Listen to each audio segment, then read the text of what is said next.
నమస్కారం అమ్మా. నమస్తే అండి. అమ్మ, భగవత్ ఆరాధనలో భక్తులు దేవుడికి నైవేద్యాలు పెడుతూ ఉంటారు. నిజంగా ఎంతో భక్తితో దేవుడికి నైవేద్యం పెడితే భగవంతుడు నైవేద్యాలు నిజంగా తింటాడమ్మా? అసలు నైవేద్యాలు పెట్టడం ఆంతర్యం ఏంటి? భగవంతుడికి ప్రసాదం, నైవేద్యం మన ఋషులు అవి ఎందుకు మనకు అందించారు? ఇప్పుడు ప్రతి యుగంలోనూ విగ్రహారాధన లేదు. కలియుగం వచ్చే వరకు ఎందుకు విగ్రహారాధన ఉంది అంటే ధర్మం రెండు పాదాల మీద, ఒంటి పాదం మీదే నడుస్తుంది. ఒకటి, ఆ విగ్రహం చూస్తే కానీ మనకు భక్తి కలగట్లేదు, భగవంతుడు ఉన్నాడని నమ్మట్లేదు. ఎవరు నమ్మరని తెలిసి మన ఋషులు ఏం చేశారు? ఒక విగ్రహం, వెంకటేశ్వర స్వామి అంటే ఇలా ఉంటారు, శ్రీకృష్ణుడు అంటే ఇలా ఉంటారు, దుర్గాదేవి అంటే ఇలా ఉంటుంది అని ఒక నమూనాని మనకి ఇచ్చారు. కళ్ళు మూసుకోగానే ఆ దేవుణ్ణి అనుకుంటే ఆ దేవుడు గుర్తొస్తాడు. మరి మానవ జన్మ తీసుకొని మనం పుట్టాం, మనకు కూడా మన పిల్లలు ఇగో ప్రసాదం తీసుకొని పెట్టి తీసేస్తే ఎలా ఉంటుంది? మనం స్వీకరిస్తామా లేదా? మరి భగవంతుడు ఎందుకు స్వీకరించడు? తప్పకుండా స్వీకరిస్తాడు. ఎలా అంటే ఆయన చేత్తో మళ్ళాగా తీసుకొని తింటాడా? ఆయనకు అవసరమా? ఆహారం ఇచ్చింది ఆయనే, గాలినిచ్చింది ఆయనే, నీటినిచ్చింది, పంచభూతాలు పంచభూతాత్మకమైన ప్రపంచాన్ని సృష్టించింది ఆయనే. మరి ఇవన్నీ ఇచ్చిన ఆయనకి మళ్ళీ ప్రసాదం, మనం ఆయన ఇచ్చింది ఆయనకి ప్రసాదంగా భక్తి, భక్తిలో ఒకటి ఇదొక భాగం. అలాగే మనం ఒకటి చూస్తే మన ఋషులు ఎంత దూరం ఆలోచించి అందించారో. ఇప్పుడు శ్రావణ మాసం వచ్చింది, నాగుల చవితి వచ్చింది, కార్తీక మాసం నాగుల చవితి, అటు వర్షాకాలం ఇటు చలికాలం.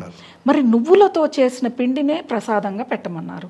మరి ఆ నాగదేవత వచ్చి స్వీకరిస్తుందా? మనమే. ఎందుకు? వాతావరణం మొత్తం చల్లగా ఉంటుంది, శరీరంలో ఉన్న ఉష్ణ శాతం ఎక్కువ తక్కువలో అవుతుంది. నువ్వుల్ని స్వీకరిస్తే అందులో మహిళలు, వాళ్ళకి నువ్వులతో చాలా అవసరం శరీరానికి. అట్లా ఇన్ని రకాలుగా ఆలోచించి భగవంతుడు కూడా మనకి ఆరోగ్యకరమైన ప్రసాదాలనే ప్రీతికరంగా చేసుకున్నాడని చెప్పి అందించారు మనకి. కాబట్టి ఆ ప్రసాదాల్ని పెడితేనే పూజ సంపూర్ణం అవుతుంది.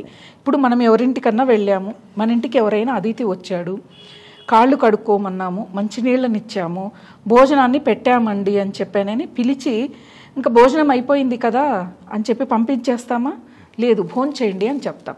అలా మనం భగవంతుడి దగ్గర ప్రసాదం పెట్టాక ఒక్క భావన చేయాలి, భగవంతుడు చూపు, అనుగ్రహం ఆ ప్రసాదం మీద పడింది, ఆ నైవేద్యం మీద పడితే అది ప్రసాదంగా మారితే అది మనం స్వీకరిస్తే దానికి భగవంతుడి యొక్క అనుగ్రహం పడగానే శక్తి అధికమవుతుంది. నిజంగా కూడా ఇప్పుడు మనం ఇంట్లో పులిహోర లాంటివి చేసుకుంది చూడండి, భగవంతుడు ఆలయాల్లో భగవంతుడి దగ్గర తీసుకున్న దాంట్లో చాలా తేడా ఉంటుందంటే.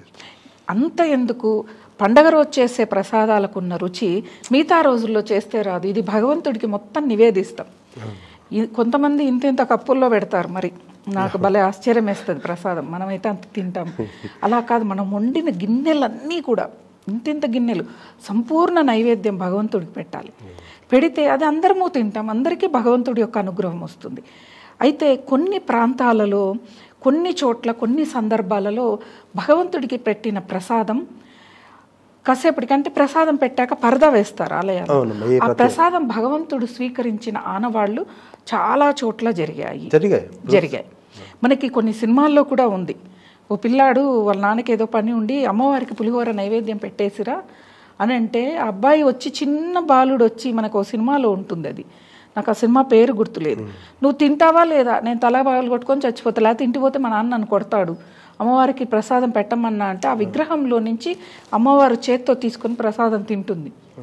తిని అబ్బాయి తిన్నది కదా అని వెళ్ళిపోయాడు. వెళ్ళిపోయిన తర్వాత మరుసటి రోజు వాళ్ళ నాన్న ఇంటికి ఏదిరా ప్రసాదం అంటే అమ్మవారు తిన్నదంటే కూడా కొట్టాడు. ఎలా తింటుందిరా అమ్మవారు, నివేదన చేయడం మరికే. మరుసటి రోజు గుడికి వచ్చి అమ్మవారి మూతికంతా పులిహోర మెతుకులు ఉంటే అప్పుడు చూసి క్షమించమ్మా అని చెప్పి అంటే, నీ కొడుకు అన్నం పెట్టాడు కానీ నా మూతి తుడవడం మర్చిపోయాడు అంటే అప్పుడు ఆయన నీళ్లు తెచ్చి తుడవటం. ఇవన్నీ కూడా ఒక కాలంలో జరిగినాయే మనకి సినిమాల రూపంలో తీసుకొచ్చారు. అంటే దీనికి భాగవతంలో అలాంటి పురాణాల్లో కూడా ఉంది. ఇప్పుడు భాగవతంలోకి వచ్చేవరకు కృష్ణుడు చిన్నగా ఉన్నాడు, ఒక 5-6 ఏళ్ల పిల్లోడు. పండగ వచ్చింది, వాళ్ళమ్మ పూర్ణం రుబ్బుతోంది, వంటలు చేయాలి, ఆ రోజు అన్ని రకాల వంటలు చేయాలి, దేవుడికి నివేదన చేయాలి, నాకు ఆకలేస్తోందని ఒకటే గోల చేస్తున్నాడు. ఉండు కన్నయ్య, భగవంతుడికి నివేదన చేశాకనే మనం తినాలి. ఆయన నవ్వుకున్నాడు, నేనే కదా భగవంతుణ్ణి అనే ఆయన జగద్గురువు, ఆయనకి ప్రసాదం నేనే కదా అని నవ్వుకొని తల్లిని పరీక్షించదలిచి అయితే సరే అని అమ్మ రుబ్బుతున్న పూర్ణాన్ని తీసుకెళ్ళి పూజా మందిరంలోకి వెళ్ళి భగవంతుడి రూపాలందరికీ నోళ్లలో ప్రసాదం అలా అద్ది తెచ్చి ఇదిగో నీ దేవుడు తిన్నాడు కదా ఇంకా నాకు పెట్టు అని చెప్పాను. అంటే భగవంతుడు కూడా భగవంతుడికి ప్రసాదం నివేదించాలని చెప్పటానికి ఇది ఒక నిదర్శనం. మనకి భాగవతంలో మనకి ఇది చెప్పారు. అంటే భగవంతుడు ప్రసాదాన్ని స్వీకరిస్తాడనే కదా, ఆయనకు అవసరం లేదు, ఆయనకు ఆకలి ఉండదు, దప్పులు ఉండదు, అసలు రూపమే లేదు ఆయనకి. రూపం లేని ఆయనకు రూపాన్ని తెచ్చుకున్నాం, ఆయనకి మనం ప్రసాదాలు పెడుతున్నాం. ఇప్పుడు పూజ ఎలా సంపూర్ణమవుతుంది? దినచర్యలో నిత్య దీపారాధనలో కూడా పండో లేకపోతే బెల్లం ముక్కో పెట్టి కర్పూరంతో హారతిస్తేనే పూజ సంపూర్ణం.